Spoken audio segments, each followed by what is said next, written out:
There we go.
Nice launch trajectory and countdown net. Pad is clear. 10, 9, 8. Launch auto sequence has started. 6, 5, 4, 3, 2, 1. Go for launch.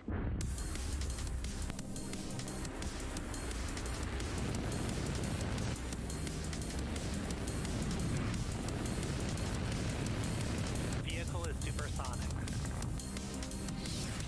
Stage separation confirmed. Dragon, separation confirmed.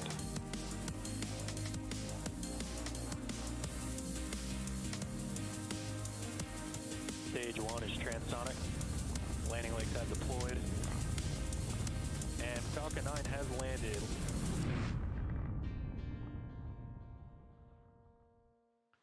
You are looking live at a view of Falcon 9 awaiting liftoff at 5:28 p.m. Eastern Time from Launch Complex 39A at the Kennedy Space Center in Florida. Thanks for tuning in for the TD7 mission. I'm Chris Gebhardt with All right, boys. Enough of that, SpaceX commentary. Blah. Oh, damn.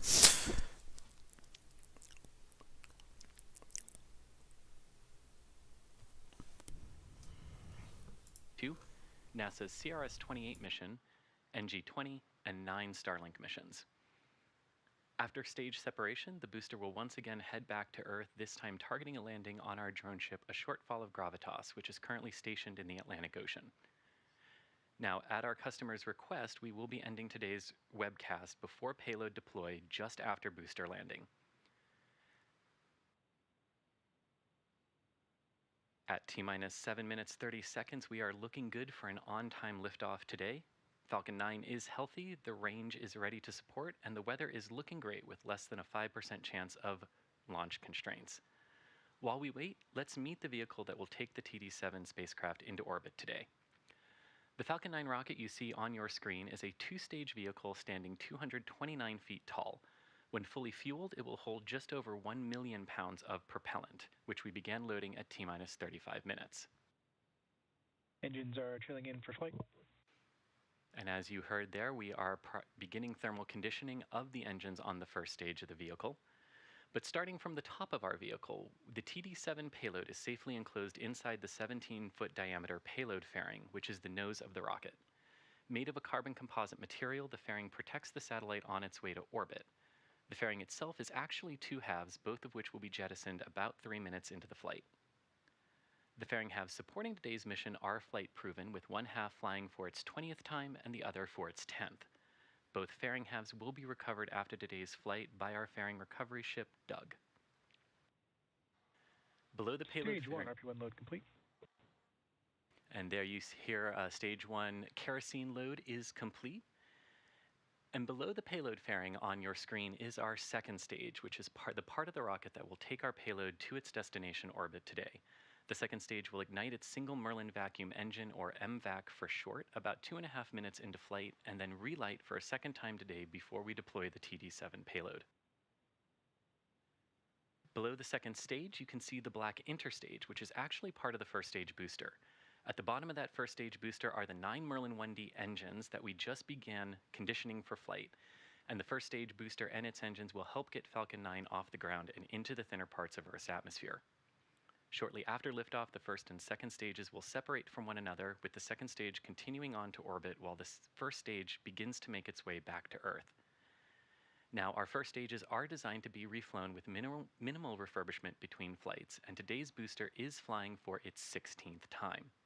We will be attempting to land the booster on our drone ship, a Shortfall of Gravitas, stationed in the Atlantic Ocean. And if we are successful in recovering the booster, it will mark our 369th successful recovery of an orbital class rocket. Tanks are pressing for Stromback retract. And as you hear Falcon 9's tanks pressing for the start of Strongback retract, last but not least is the large truss structure that you see next to the rocket, which is our transporter erector, or Strongback. Now, we use this to both roll the rocket out to the pad and raise it to the vertical launch position. The TE also routes the vehicle's fluids, power, and telemetry umbilicals up from the ground systems to the rocket and satellite up until the moment that Falcon 9 transitions to internal power. Strongback retract has started. And you can hear that call that the retract sequence for the Strongback has begun. At T-minus 4 minutes 20 seconds, away from liftoff from Launch Complex 39A at the Kennedy Space Center, all systems continue to look good for a liftoff today. Now, at liftoff, the Strongback will retract rapidly from Falcon 9, and in order to prepare for that retraction, we will shortly see the clamps around the second stage. And there you can see those clamps around the second stage opening, and shortly the TE will pull back just a few degrees to its pre-liftoff position.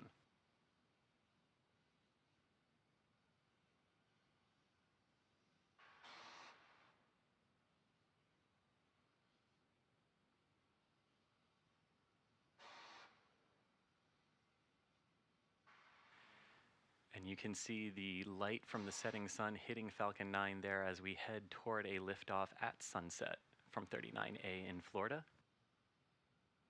Now, at this point in the countdown, both the first and second stages are almost fully loaded with 1 million pounds of liquid kerosene and liquid oxygen.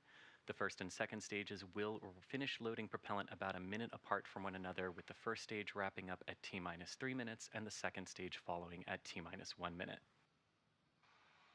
And there you can see the Strongback has partially retracted away from Falcon 9.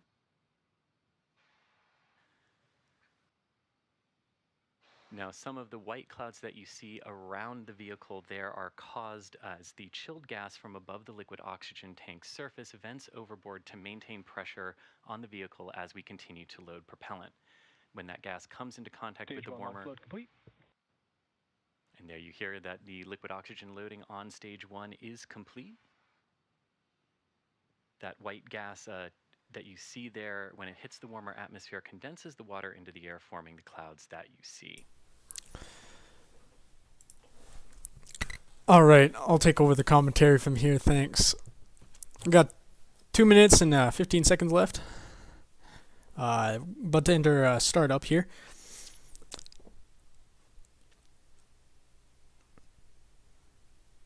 Looks pretty cloudy down in Florida.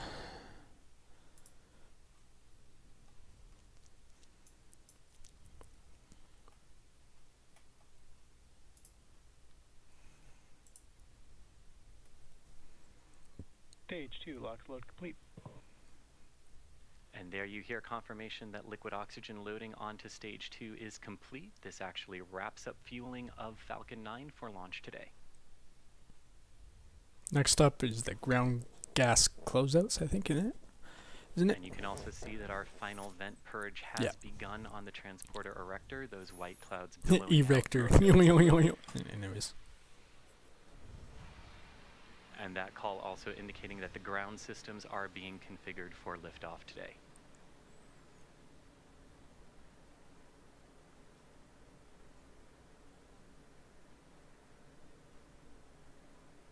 It seems like a giant waste of water. You can also see the water from the water tank, the water tower there that provides the sound suppression system for Falcon 9. Startup. And Falcon 9 is in startup and has taken control of the countdown. The first and second stages are also pressurizing for flight.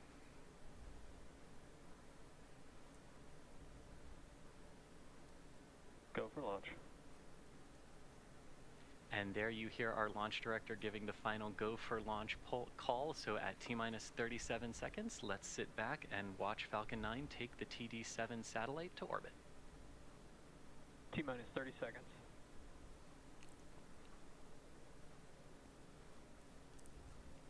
Yo, chat! I'm so excited, chat. Let's go. Let's go, chat. T-minus 15 seconds. 10, 9, 8, 7, 6, 5, 4, 3, 2, 1. Lift off! And liftoff. Go Falcon, go TD7. And they've cleared the tower. Look at that Starship tower. Downrange.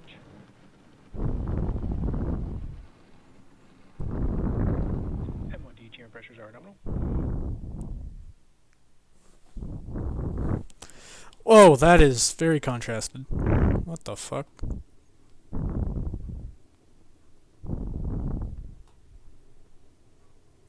And 35 seconds into the flight, Falcon 9 has successfully lifted off from Launch Complex 39A at the Kennedy Space Center, carrying the TD7 satellite. Now, during ascent, you Power and tilt telemetry or nominal. gimbal. There you hear a call out that power and telemetry is nominal so far. Now, right now, Falcon 9 is gimbaling its engines, or tilting the engines so that the rocket will begin to turn horizontally. Yes, in a we're maneuver aware. called Thanks. the gravity Thanks, turn. genius. Supersonic. Moments ago, we throttled down the engines in preparation for max Q, or the moment of maximum aerodynamic pressure.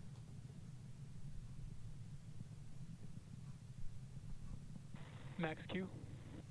And there you hear that call out for max Q, a critical moment during flight when the combined stresses caused by Falcon 9 accelerating through the atmosphere and the ambient static pressure are at their greatest.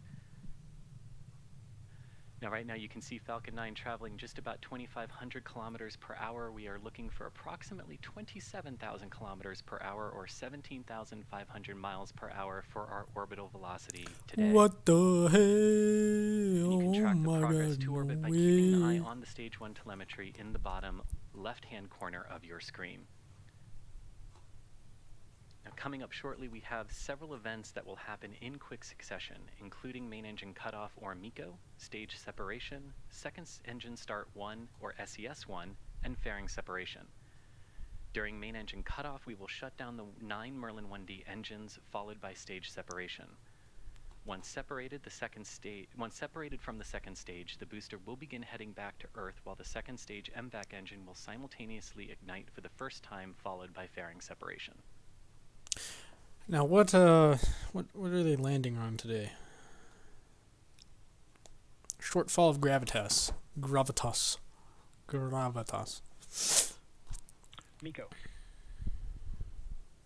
Stage separation Stage confirmed. separation confirmed.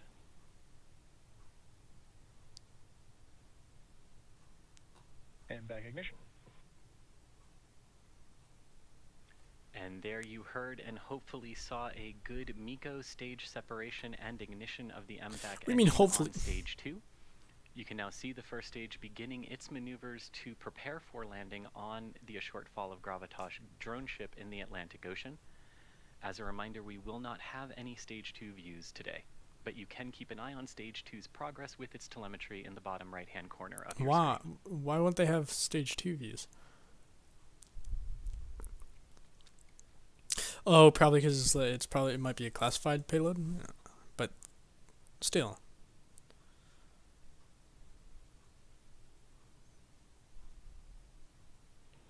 Fairing separation confirmed. And there you hear confirmation of separation of our payload fairings. Having done their job, they will now parachute down into the Atlantic Ocean, where we will be attempting to retrieve them using our fairing recovery vessel, Doug. Both vehicles are on a nominal trajectory. And a good call out there that both Stage 1 and Stage 2 are following their planned trajectories. Just over 4 minutes into the flight, coming up at 6 minutes 15 seconds into the flight, we can expect to have some great views of the first stage's entry burn. Now for this entry burn, we will relight 3 of the Falcon 9 first stage engines on the first stage, starting with the center E9 engine, followed by the E1 and E5 engines. This will help slow the vehicle down as it passes back into Earth's denser lower atmosphere. And we need to slow down in order to reduce re-entry forces, which ultimately helps us recover and reuse the first stages of Falcon 9.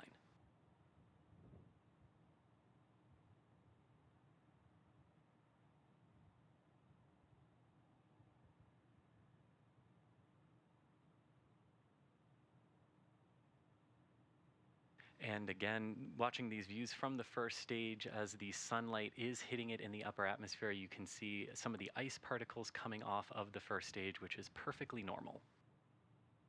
Those flashes that you also see are the thrusters on Falcon 9's first stage, aligning it for the upcoming entry burn.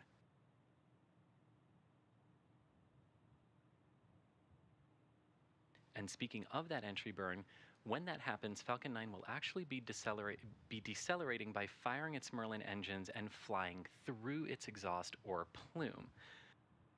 This causes a deposit of soot to be This causes a layer of soot to be deposited on the vehicle's surface, which is why our flight-proven vehicles look the way that they do.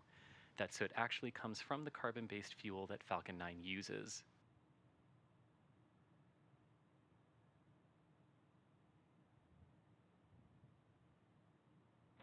Both vehicles continue to follow a nominal trajectory.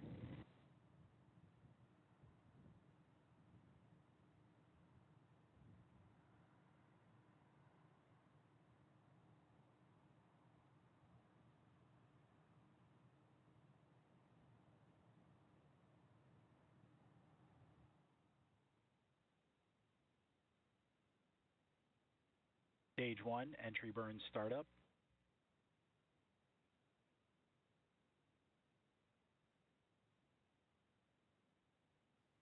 And there we can see a good start to our entry Stage burn. 1 FTS is saved. This is roughly a 30-second burn, and you can keep an eye on how our speed is decreasing on the bottom left-hand side of your screen. Stage 1, entry burn shutdown.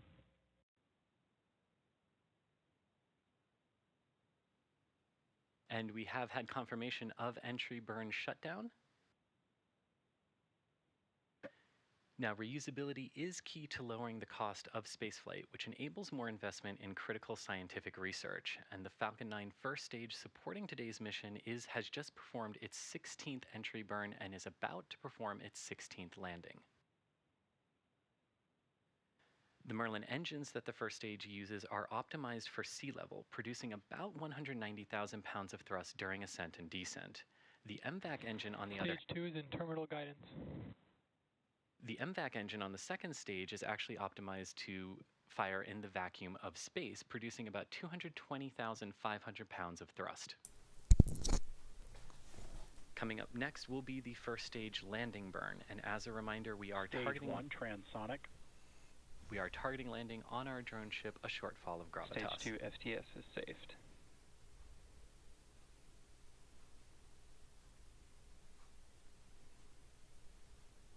Also continuing to hear the callouts for flight termination system safing on stage 2, a nominal call.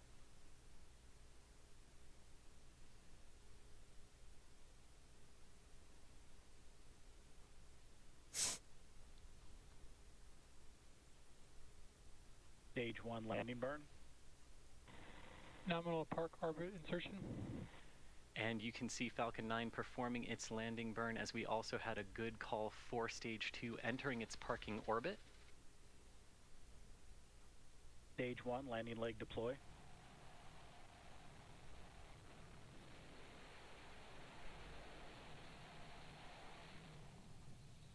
Stage That will 1 landing never confirmed. get old. Never. And there you have it, SpaceX's 360.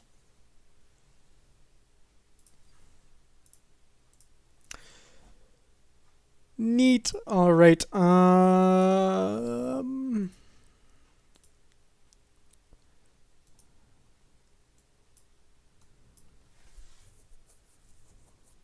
think I'm gonna end the stream there, but might stream tomorrow. I don't know. We'll see.